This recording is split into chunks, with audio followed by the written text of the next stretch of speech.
અગત્યના સમાચાર। નવાપુરામાં પીવાના પાણીની નવી લાઇન મુદ્દે સ્થાનિકોમાં નારાજગી। વડોદરાના નવાપુરામાં દૂષિત પાણીની સમસ્યા હલ કરવા નવી પાણીની લાઇન નખાઈ રહી છે। સ્થાનિકોના મતે 5 વર્ષ પહેલા જ અહીં નવી લાઇન નાખવામાં આવી હતી।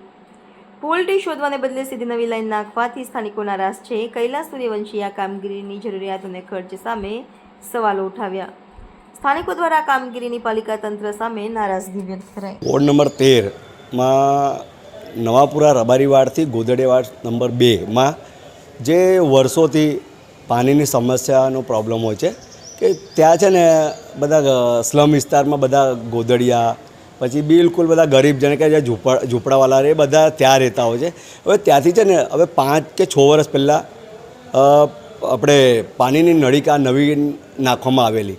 હવે આ એન્જિનિયરોને એનો ફોલ્ટ મળતો નથી, જે ગંદુ પાણી આવે છે અને જે પાણીનું પ્રેશર આવે છે એ લોકોને જે પ્રોબ્લેમ મળતો નથી। પ્રોબ્લેમ નહીં મળવાના કારણે આ લોકો દર 5-5 વર્ષે કોઈ ઉપરલા અધિકારી કોઈ આપણે કાઉન્સિલરથી લઈને એ બધાને કોટામાંથી આ લોકો કહે ભાઈ હવે આ ફોલ્ટ નથી મળતો એટલે આપણે નવીન નળિકા નાખી દઈએ। કામ ચાલુ છે ત્યાં પાણીની નળિકાનું અત્યારે 6 વર્ષ પહેલાં નાખી હતી। હવે એ લોકોને તે વખતે બી ફોલ્ટ નહોતો મળ્યો, હવે ફરી હમણાં ચાલુ કર્યું છે। અને પાછા કોન્ટ્રાક્ટરો જે છે એ બધા આઉટસાઇડના છે, બધા અમદાવાદથી લઈને હવે એ લોકોને બી અમે તમારા માધ્યમથી કોર્પોરેશનના કમિશનરને એમનું કહેવા માગું છું કે આ જે એન્જિનિયરો છે જે કોન્ટ્રાક્ટવાળા, હવે એમની પાસે સિવિલનું લાઇસન્સ છે કે નથી। અને આ જે છે સોહમ પટેલ વોર્ડ નંબર 13નો જે એન્જિનિયર છે, હવે એને બી ખબર નથી પડતી કે શું છે શું નથી। તો એ તો મેં કાલે ફોન કર્યો તો ફોન ઉપાડીને સીધો મૂકી દીધો। હવે સામે ચોમાસું છે અને એવા ટાઈમે તમારા વિસ્તારમાં ખોદકામ થયું છે? શું ખોદકામ થયું છે અને 3-4 મહિનાથી તો રીસરનું ગંદુ પાણી, પેલું કાળું પાણીને એના અંદર જીવડા નીકળે છે।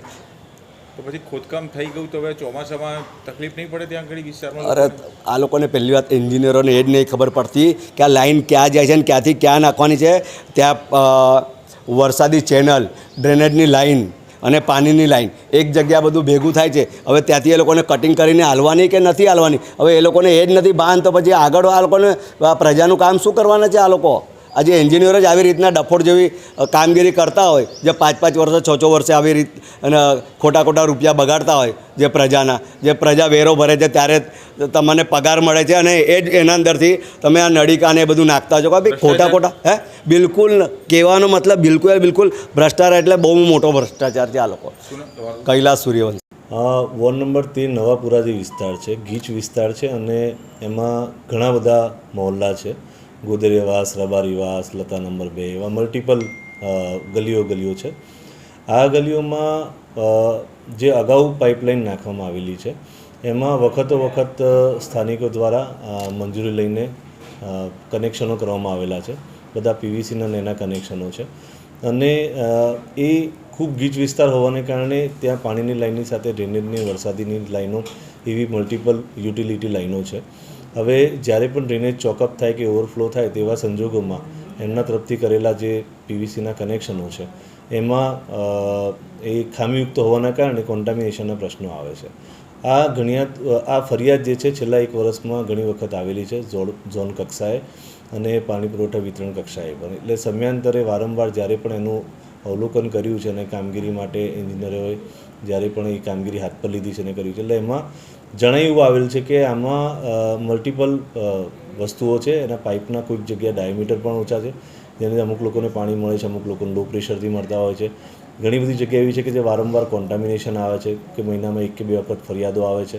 હવે કોન્ટામિનેશન જેવા કામો જ્યારે હાથ પર લઈએ ત્યારે એ એરરવાળી મેથડ હોય છે, એટલે એને કારણે એમાં થોડો સમય પણ લાગતો હોય, એટલે લોકોને એમાં હાલાકી થોડી ભોગવવી પડે અને તકલીફનો સામનો કરવો પડે।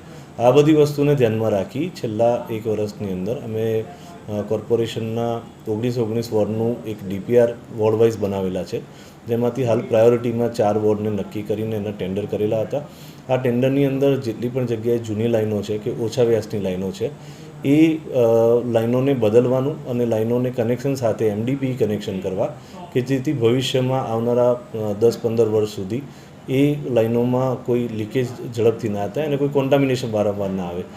એ કામગીરીને ધ્યાનમાં રાખીને આ પ્રકારના ટેન્ડર બનાવવામાં આવેલા છે, વર્ક ઓર્ડર આપવામાં આવેલા છે અને વોર્ડ કક્ષાએથી આ કામગીરી કરવામાં આવી રહી છે। સાહેબ, સૌથી મહત્વની વાત એ આવે છે કે સ્થાનિકોનો આક્ષેપ છે કે કોન્ટ્રાક્ટરો બહારના છે જે એરિયાથી પરિચિત નથી, તો સાહેબ એવું લાગે છે કે આપના સૂચન તો હશે પણ આપના જે નીચેના અધિકારીઓ છે પ્રોપર ધ્યાન નથી આપતા, એટલે એ લોકો મૂંઝવાઈ રહ્યા છે કારણ કે એ લોકો એવું કહે કે બહારના લોકોને કશું ખબર જ નથી હોતું. આ કામગીરી છે ટેન્ડર પ્રક્રિયાથી હાથ ધરેલી છે. વોર્ડ નંબર 13ની વાત કરીએ તો લગભગ અંદાજિત 12 કરોડથી ઉપરનું આ કામ છે અને આપણે ત્યાં ટેન્ડર પદ્ધતિમાં એન પ્રોક્યોર ઉપર આપણે ટેન્ડર મંગાવતા હોઈએ. એવા સંજોગોમાં ઓલ ઓવર ઇન્ડિયાથી કોન્ટ્રાક્ટર બિલ્ડ કરતા હોય અને એમાં જે લોએસ્ટ કોન્ટ્રાક્ટર હોય એની સાથે જ આપણે કામગીરી કરાવવાની હોય, એની સાથે જ ટેન્ડર મંજૂર થાય અને એને જ વર્ક ઓર્ડર આપવામાં આવે. એટલે કોન્ટ્રાક્ટર બહારના હોય કે અહીંયાના હોય એ આપણું પર્પઝ નથી. કોન્ટ્રાક્ટર આપણને સંસ્થાને ફાયદો થાય એ પણ આપણે જોવાનું હોય છે.